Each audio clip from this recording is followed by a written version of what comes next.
안녕하세요. 만약 우리가 살고 있는 세상의 모든 색깔이 아주 제한적이고 또 우리가 원하는 단 하나의 색을 얻기 위해 상상조차 하기 힘든 엄청난 대가를 치러야만 했다면 어땠을까요? 우리 주변을 가득 채운 다채로운 색들이 그저 아름다움을 넘어 권력과 부를 상징하는 강력한 언어였다면 말이죠. 어쩌면 무심코 지나쳤던 일상의 색깔 속에 생각보다 훨씬 더 깊고 흥미로운 이야기가 숨어 있을지도 모른다는 상상 해보신 적 있으신가요? 수천 년 전, 인류는 지금과는 전혀 다른 세계 시대를 살았습니다. 고대부터 중세에 이르기까지 색은 단순히 눈을 즐겁게 하는 요소가 아니었죠. 특정 색깔은 신분을 나타내고 권력을 과시하며 때로는 목숨을 걸고 쟁취해야 할 보물과도 같았습니다. 특히 보라색은 그 어떤 색보다 귀하고 값비싼 색으로 여겨졌습니다. 로마 황제의 웅장한 톱과 비잔틴 제국의 황족들이 입었던 화려한 비단 옷에서 보라색은 황제의 색이라는 압도적인 존재감을 드러냈으니까요. 하지만 그 화려함 뒤에는 상상하기 힘든 고통과 노동이 숨어 있었습니다. 당시 보라색 염료는 주로 티리엄 퍼플이라 불리는 천연 염료에서 얻어졌는데 지중해에 서식하는 뿔소라, 즉 고둥의 일종에서 추출하는 방식이었죠. 이 작은 바다 생물 한 마리에서 얻을 수 있는 염료는 겨우 한 방울 정도에 불과했습니다. 고대 염색 장인들은 보라색 염료 1g을 얻기 위해 무려 1만 마리가 넘는 뿔소라를 채취해야 했습니다. 이 엄청난 양의 뿔소라를 한데 모아 으깨고 끓이는 과정은 이루 말할 수 없는 악취와 함께 진행되었을 겁니다. 그렇게 어렵게 얻어낸 보라색은 그야말로 금보다도 귀한 것이었습니다. 대중은 감히 넘볼 수조차 없는 오직 왕족과 귀족들만이 누릴 수 있는 특권의 상징이었죠.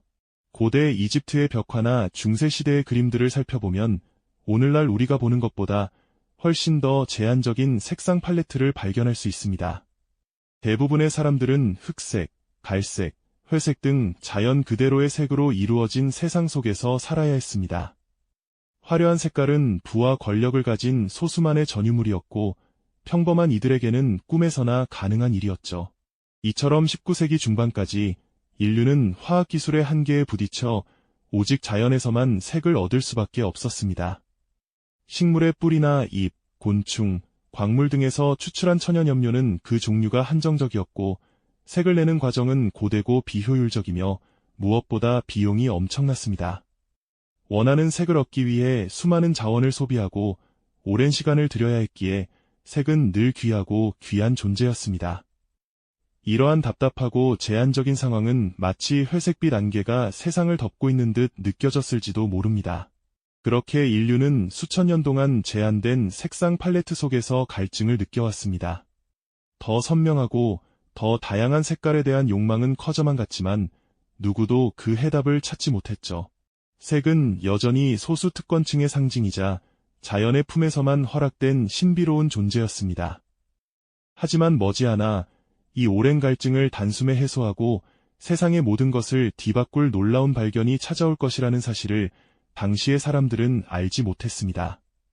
바로 한 젊은 과학도의 우연한 시도에서 말이죠. 이처럼 색에 대한 인류의 오랜 욕망과 화학기술의 한계가 맞물려 있던 19세기 중반, 역사의 물줄기를 완전히 바꿀 보랏빛 순간이 서서히 다가오고 있었습니다. 이제 우리는 그 놀라운 변화의 시작점으로 함께 떠나볼까요? 때는 1856년 영국 런던의 한 허름한 실험실. 18살의 젊은 화학도 윌리엄 헨리 퍼킨은 스승인 아우구스트 비렐름 폰 호프만의 지도 아래 매우 중요한 연구에 몰두하고 있었습니다. 당시 전 세계를 괴롭히던 치명적인 질병, 말라리아를 치료할 획기적인 약, 바로 키닌을 인공적으로 합성해내는 것이 그의 목표였죠. 이 젊은 학도는 인류의 건강에 기여하겠다는 숭고한 열정으로 잠자는 시간마저 아껴가며 밤낮 없이 실험에 매달렸습니다. 그의 마음속에는 오직 말라리아로 고통받는 이들을 위한 희망을 찾겠다는 일념뿐이었죠. 하지만 결과는 번번이 실패였습니다. 수많은 시도 끝에 플라스크에는 그저 검고 끈적이는 앙금만이 남을 뿐이었죠. 어느 날 또다시 실패로 돌아간 실험 후 퍼킨은 플라스크에 남은 검은 잔여물을 알코올로 세척하고 있었습니다. 그런데 놀라운 일이 벌어졌습니다.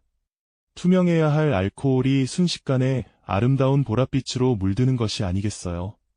마치 마법처럼 검은 앙금 속에서 그 누구도 예상치 못했던 신비로운 색채가 피어오르는 순간이었습니다. 그는 이 우연한 현상에 깊은 호기심을 느꼈을 뿐만 아니라 그 속에 숨겨진 특별한 의미를 찾아내려 애썼습니다. 대부분의 연구자라면 그저 실패한 부산물로 치부했을 이 검은 덩어리에서 퍼키는 뭔가 특별한 가능성을 직감했던 겁니다. 그는 즉시 이 보랏빛 액체가 무엇인지, 어떻게 만들어진 것인지 탐구하기 시작했습니다. 단순히 운이 좋아서 발견한 것이라기보다는 수많은 실패 속에서도 좌절하지 않고 끈질기게 실험에 임했던 그의 태도와 작은 변화도 놓치지 않는 예리한 관찰력이 만들어낸 값진 결과였죠. 퍼키는 이 보랏빛 물질이 과연 섬유를 아름답게 물들일 수 있을지 확인해보기 위해 서둘러 작은 비단 조각을 가져와 조심스럽게 염색을 시도했습니다. 그리고 그 결과는 그의 기대를 훨씬 뛰어넘는 것이었죠.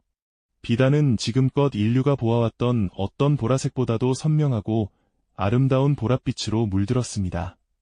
햇빛에도 잘 바래지 않고 쉽게 지워지지도 않는 강렬한 색감에 그는 완전히 매료되었습니다. 이 발견은 단순히 새로운 색을 얻었다는 의미를 넘어섰습니다. 당시의 보라색 염료는 지중해 연안의 뿔고둥에서 극소량 추출하던 티리엄 퍼플이 유일했습니다. 수만 마리의 뿔고둥에서 겨우 한 방울의 염료를 얻을 수 있었으니 그야말로 황제나 왕족만이 누릴 수 있는 특권 중의 특권이었죠. 그러니 퍼킨이 발견한 이 보랏빛 물질은 비록 우연에서 시작되었을지라도 인류의 색채 역사를 뒤바꿀 엄청난 잠재력을 품고 있었던 겁니다. 이제 값비싼 천연 염료의 한계를 뛰어넘어 누구나 아름다운 보라색을 누릴 수 있는 길이 열리게 된 것이죠. 하지만 퍼킨의 스승인 호프만 교수를 비롯한 당시 주류 화학자들은 이 보랏빛 발견의 진정한 중요성을 쉽사리 알아보지 못했습니다. 그들은 여전히 순수한 학문적 연구, 특히 인류의 생명을 구하는 키닌 합성처럼 당시로서는 훨씬 더 중요하다고 여겨지는 목표에만 오롯이 집중하고 있었죠. 하찮은 염료 따위에 젊은 천재가 귀한 시간을 낭비하는 것을 안타까워하는 시선이 대부분이었습니다. 하지만 윌리엄 헨리 퍼킨은 달랐습니다. 그는 자신의 발견이 가진 상업적 가치와 대중에게 미칠 폭발적인 영향력을 직감했습니다. 모두가 아름다운 보라색을 입을 수 있는 세상을 꿈꾼 거죠. 그는 스승의 만류에도 불구하고 자신의 직관과 꿈을 조차 안정된 실험실을 떠나기로 결연히 결심합니다. 런던 근교에 작은 공장을 세우고 자신이 발견한 보랏빛 염료를 대량 생산하기 위한 험난한 도전에 나선 것입니다. 겨우 18살의 나이, 안정적인 학자의 길을 포기하고 미지의 상업 세계로 뛰어든다는 것은 보통 용기가 필요한 일이 아니었을 겁니다.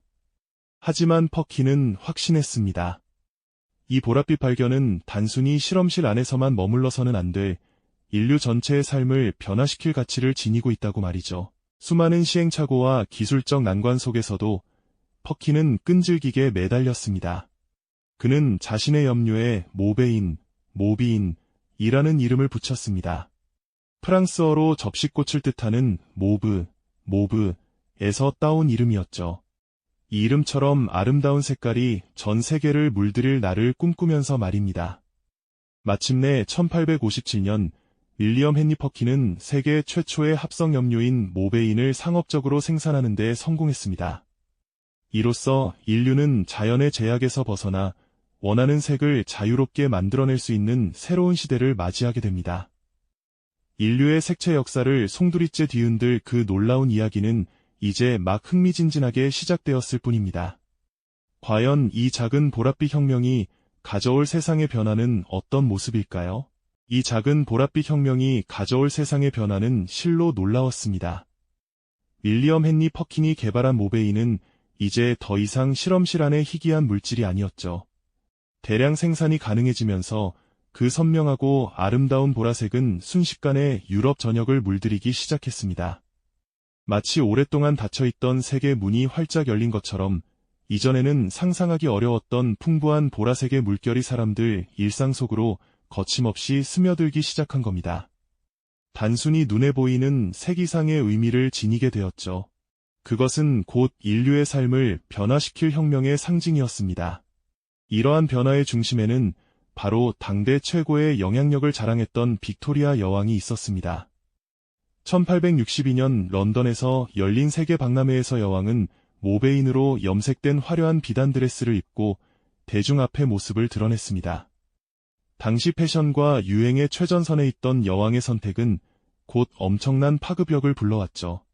귀족들과 상류층 여성들은 앞다투어 모베인 염료로 물들인 옷을 찾기 시작했고, 순식간에 모브 마니아라는 신드롬이 유럽 전역을 휩쓸며 사회 전반에 걸쳐 보라색 열풍을 일으켰습니다.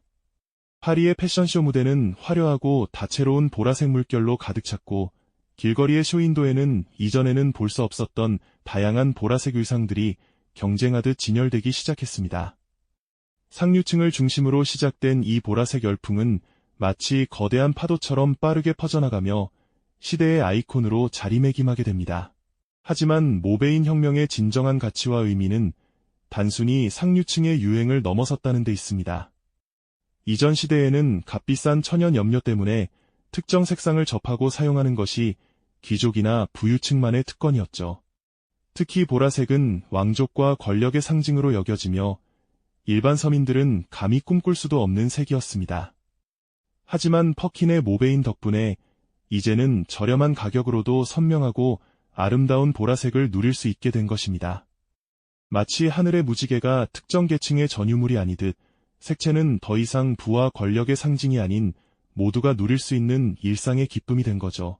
사람들은 자신을 표현하는 새로운 방식을 찾았고 옷뿐만 아니라 모자, 장갑, 리본 같은 작은 소품들, 심지어는 생활용품이나 집안의 가구에까지 보라색이 번져나가며 삶의 풍경을 완전히 바꾸어 놓았습니다. 이는 세계 민주화라고 불릴 만한 그야말로 혁명적인 변화였습니다. 이러한 세계 민주화는 예술계에도 크나큰 영감을 불어넣었습니다. 특히 인상파 화가들은 빛과 색채의 순간적인 변화를 포착하려는 시도를 많이 했는데 모베인과 같은 새로운 합성 염료는 그들에게 무한한 표현의 가능성을 열어주었습니다. 이전에는 재현하기 어려웠던 미묘하고 다채로운 보라색조가 화폭 위에 펼쳐지며 예술가들은 더욱 과감하고 자유로운 색채 실험에 몰두할 수 있게 된 것이죠. 클로드 모네나 에드가 드가 같은 화가들은 자연의 빛이 만들어내는 보라색 그림자를 이전보다 훨씬 생생하게 담아낼 수 있었고, 이는 작품의 깊이와 다양성을 한층 더 풍부하게 만들었습니다. 마치 새로운 악기가 등장하여 음악의 지평을 넓히듯 모베인은 화가들에게 전에 없던 새로운 색채의 도구를 선사하며 예술적 상상력을 자극했습니다. 그들의 팔레트는 이전보다 훨씬 다채로워졌습니다. 윌리엄 헨리 퍼킨의 작은 발견은 여기서 그치지 않고 그 영향력은 상상을 초월했습니다. 모베인의 상업적 성공은 전 세계 수많은 과학자들에게 엄청난 자극제가 되었습니다. 영국뿐만 아니라 독일, 프랑스, 스위스 등 유럽 각국에서 경쟁적으로 새로운 합성 염료를 개발하기 위한 연구가 불꽃처럼 타올랐죠. 이 경쟁은 단순히 더 아름답고 선명한 색을 찾아내는 것을 넘어 인류 역사상 전례 없는 거대한 산업의 탄생을 예고하는 것이었습니다. 바로 현대 화학 산업의 문이 활짝 열리는 결정적인 순간이었던 겁니다.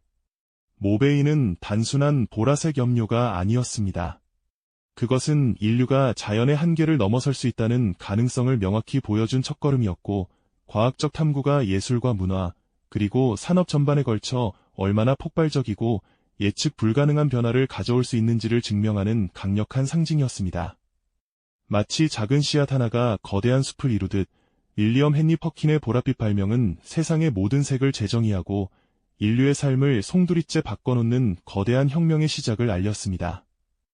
이 놀라운 색채의 여정은 이제 막 그 찬란한 서막을 올렸을 뿐이죠.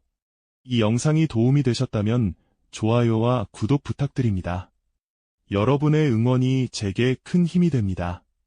다음 영상에서도 더 유용한 정보를 공유하겠습니다.